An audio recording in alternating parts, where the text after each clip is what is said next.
Welcome back, ladies and gentlemen. My name is Josh Snipes, and today we're going to do another kind of how-to video. I try to make these videos so that people who don't know how to play the game just picked up the game, or if you have played this game for a long time and you maybe just don't know something about the game, you can actually learn something from the video. So let me know what you guys think down below of these kinds of videos. I want to try putting out these kinds of videos a lot more, but this one today is going to be how to rush, kind of how to entry frag. Those two topics that I feel like a lot of people kind of understand, but maybe they don't understand how to do it, or they don't know how to do it in practice and they've already been doing it. They just don't know exactly what it is. But I just want to explain to you guys exactly what entry fragging, what rushing the objective really is, and I'm going to be focusing in the bomb aspect because that's what we use in Pro League, and that's what we use in ESL, and that's what we use probably in a lot of the competitive scene. Don't see secure hostage ever, so I'm going to focus on the bomb aspect, especially because when you rush on bomb, it's a lot easier than on like secure area or hostage. Now, the first thing that I really want to point out with rushing is kind of drone placement. And by drone placement, I mean where on the map is the objective, where are you putting your drone, and then kind of where are you going to spawn from. Normally, if you're trying to rush into the objective, you're going to kind of take the path of least resistance. So you want to go and spawn at the spawn that is closest to the objective, but you don't always get that opportunity to kind of rush straight in. But normally you can find there's always one path and there's one weak side that you can always get into, or potentially get into with the help of, say, a teammate or just dumb luck. But with that being said, drone placement is probably one of the important things, because you want to figure out in the beginning prep phase kind of where everyone's situated, especially if you get a team that's still setting up as the drone phase is over and the main phase, the action phase starts. That's exactly where you find people mess up a lot, because people don't set up and they're still setting up. So you can really get into the objective. By the time you kill, say, one or two people, they don't really know where you are in objective anymore. They just know that you're in, and it's probably really hectic on the other comms. People making calls trying to say, hey, they're already in, they're already in, they're already in, and they don't know exactly where you are anymore, unless maybe like a Valkyrie or Echo has cams or something inside and they can kind of give a direct where you are. But a lot of times it's usually one person rushing into the objective, getting in, and not having any sort of resistance. I know when I rush in, sometimes I'll rush usually the same way on multiple maps. I'll rush in through the stairs or from below or through a window that I know that people aren't watching and there's no traps or anything. You want to try getting the least amount of noise and trying to get at least one or two picks before you die. Or if you can hold the objective down on one side, say if you hold A and they're all in B, or vice versa, you want to really have that opportunity. So now you're going to see that I placed my drone on the circle stairs. Now this isn't like a secure spot. This isn't something special. This isn't anything special. My teammates were droning, got my drone killed, unfortunately, but I'm going to go ahead with my plan. I'm going to run in through here. I know that they're on the middle floor, so I'm going to take my chance. I thought my drone may be alive, so I check it real quick. I decided to maybe throw a drone, but then I take my chance at not throwing my drone. I checked the left real quick just in case someone moved into there, and I really didn't want to take my chance with that, but sometimes you have to, especially on the rush. You can see I'm already pretty much inside by 30 seconds in. I get the first kill, the lead-off kill, and it kind of all tumbles downhill from that. You start to see that I'm pretty much gaining more and more sight, and I'm getting more and more into sight, and I'm going to start taking out way more people. There's already 4 people dead with 45 seconds gone. I knew where Doc was. I unfortunately got killed by Doc, but you saw how quickly that happened. I showed you pretty much the entire clip before I died.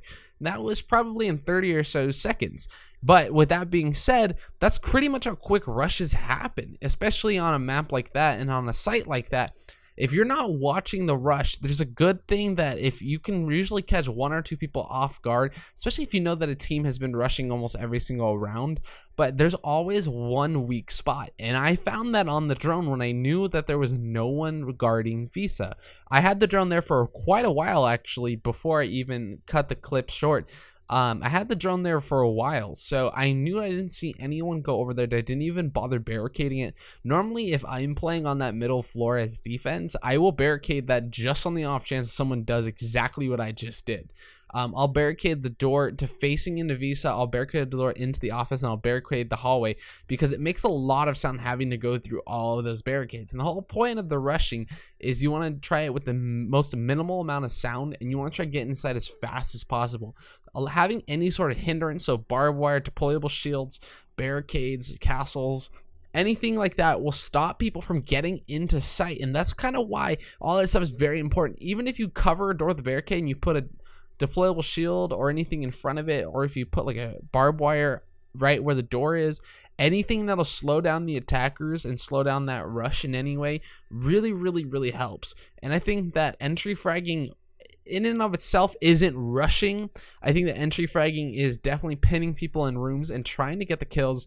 But I'm going to go over entry fragging next. I feel like rushing, though, is probably a very important technique as an entry fragger to know and to have. It's kind of more of a game sense thing, I feel like, than it really is a skill. But I feel like the skill comes down to your aiming and kind of your sound and your awareness of the game. But with that being said, I want to move on to what entry fragging really is and kind of who the entry fraggers are. So starting off with what exactly entry fraggers are, it's pretty much the person or people, there could be one or two usually on a team, but one or two people whose job it is to basically get in the building first and kind of get the lead off kills, or at least section off part of the building, so that way we know no flank's not going to come from there and that there's no one just sitting behind a desk or something hiding waiting to get a flank off. Now, their job is primarily to do the killing side, while the other other four people will be supporting that person in pretty much getting those rooms clear, getting those kills that they need to get, getting the lead-off kills to kind of start the ball rolling on winning the round. Now, it's very important that since, again, we're playing on bomb, say if you're playing on Oregon, you're going to clear off from west to east, usually if you're playing on the laundry defense. Now, the entry fragger is going to be the one who's clearing those in terms of running through and kind of shooting whoever needs to be shot and killing anyone who needs to be killed. But his supports are going to be droning in for him. Now, the entry fraggers that I believe are entry fraggers can be used as entry fraggers. Technically speaking, a lot of people can make 3 speeds entry fraggers, but I would say that the only entry fraggers that are 3 speed or 2 speed would be Ash, IQ, Capitao, and Twitch and Jackal. I say Twitch and Jackal because I don't think that they have too much utility to actually be supporting a teammate as much as they do hunting down people. Although argument can be made for Twitch because Twitch's gadget is really good for getting rid of mirrors, but that's going to be up to you. I think her gun's really good, and I think she has enough speed to really get people to get killed, and I don't think you always need to get mirrors right away. You need to get them at some point, but you don't have to deal with them right away. So as long as your Twitch doesn't die, I guess you can consider her a entry fragger. And before that I end this video and kind of end my thoughts and give you guys my ending thoughts, I wanted to pull up the R6 tactical board or whiteboard, whatever they might call it. I think that it's probably very useful if you saw exactly what I'm talking about and kind of saw what I see when I go, because I'm very analytical when I do stuff. So I am very much a person who overlooks and overviews exactly what is the best route that I can take. And I'm going to show you guys kind of what a rush could look like on border, and then what entry fragging could possibly look like on border. Obviously there's way greater details that go into this because people can play all sorts of different positions, so you might enter somewhere else, but just a general overview, and I'm kind of give you my idea of where I think you should play, how I think you should enter. And I'm going to be showing you guys a rush, kind of what I would do with Ash. You're going to run in through the double doors on the west side, the West Valley entrance, go up the stairs, and usually you're going to go run up to the second floor. If the bomb is on the second floor, run up those stairs and either go in through the little office window there on the left, or you're going to keep running straight through site and maybe cut in through lockers or sandwich,